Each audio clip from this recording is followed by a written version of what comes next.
Party ने बहुत ही उचित निर्णय लिया है। ललन सिंह जी एक अनुभवी नेता हैं और पार्टी की स्थापना के समय से लगातार एक आध साल को छोड़ दिया जाए तो पार्टी के साथ रहे हैं। नीतीश कुमार जी के बहुत करीब हैं, मेहनती हैं। उनके नेतृत्व में बिहार में पार्टी पहले चल भी चुकी है, प्रदेश के अध्यक्ष रह चुके हैं। तो हर तरह से उनका जो अनुभव है उसका लाभ पार्टी को मिलेगा और भारतीय जनता पार्टी से जो अलायंस है उस अलायंस में भी एक कारगर भूमिका में जनता दल यूनाइटेड की ओर से वकालत करने में सक्षम है। तो कुल मिलाजुला कर उनका सिलेक्शन पार्टी के लिए बहुत ही हितकर होगा। आगे आने वाले दिनों में यह साबित होगा। सबको लेकर साथ चल पाएंगे पार्टी में? नहीं, पार्टी इसमें सबको साथ लेकर चलना तो है ही और उसके आधार पे ललन सिंह जी में यह सलाहियत है कि सबको साथ लेकर चल सके। तो सभी को साथ लेकर निश्चित रूप से पार्टी चलेगी, ललन सिंह जी चलेंगे। सर, राष्ट्रीय स्तर पे तो ललन सिंह देखेंगे पार्टी को, लेकिन बिहार के स्तर पे उपेंद्र कुशवाहा के नाम की चर्चा सबसे तेज चल रही है।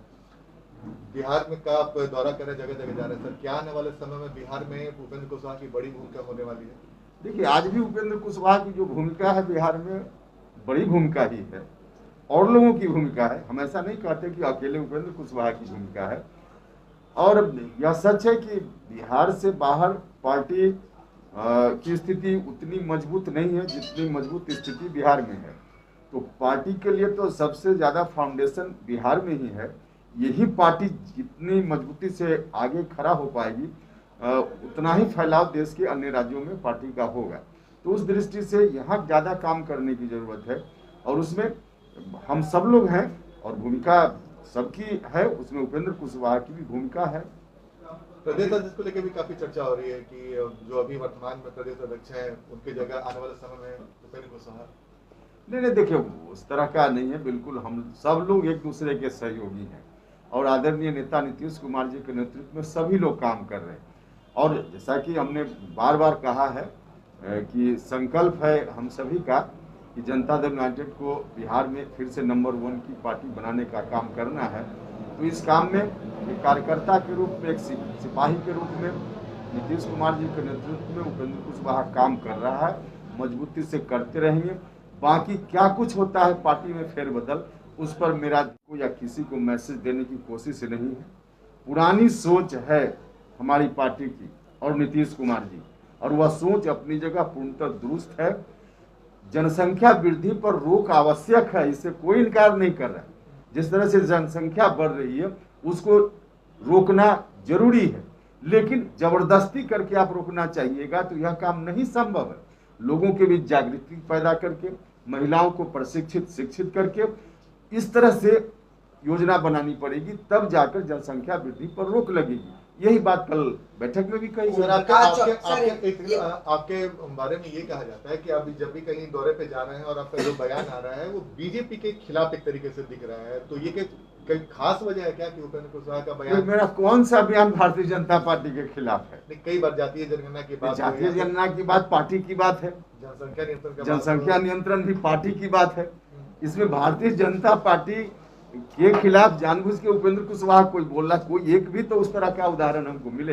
हाँ, पार्टी का जो बिल्कुल कोर्स पार्टी की सोच है उस सोच को हम उजागर करते हैं। पार्टी के हम वकील हैं तो स्वाभाविक रूप से पार्टी सोशल जस्टिस और सेकुलरिज्म के आधार पर गठित हमारी पार्टी है। सेकुलरिज्म से कभी हम समझौता नहीं कर सकते हैं, सोशल जस्टिस से हम कभी समझौता नहीं कर सकते हैं। इन बातों की चर्चा हम करेंगे, लोगों के बीच जाएंगे। अब इसके लिए किसी को अदरवाइज लगता है तो मुझको लगता है कि नहीं लगना चाहिए। ओम प्रकाश चौटाला से आज मुख्यमंत्री नीतीश कुमार मिल रहे हैं जातीय जनगणना को लेकर।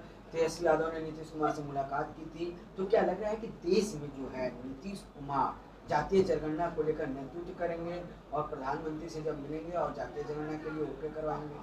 देखिए, देश के स्तर पे आज एक माहौल बनाने की जरूरत है जातीय जनगणना को लेकर, क्योंकि 2021 अभी हर 10 साल पर सेंसस देश में होता है।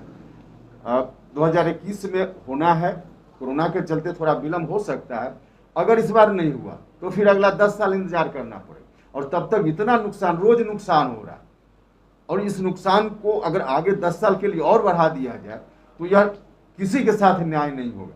इसलिए जरूरत इस बात की है कि इस बार किसी भी तरह से देश में माहौल बना करके, देश में हर तरह से लोगों को जागरूक करके और भारत सरकार को इस बात के लिए प्रेरित किया जाए कि जातीय जनगणना जो खुद ही उन्होंने कहा है एक समय पे, उसको कराना चाहिए, कराना है, कराएं, यह बात कहने की जरूरत है। और इसमें नीतीश कुमार जी का रोल, बहुत बड़ा रोल देश भर में हो सकता है। तो देश भर में नीतीश कुमार का रोल हो सकता है। ये नहीं लगता है कि बीजेपी से भी खटपट हो जाए? क्यों बीजेपी से खटपट? हमने देखिए पहले भी कहा, भारतीय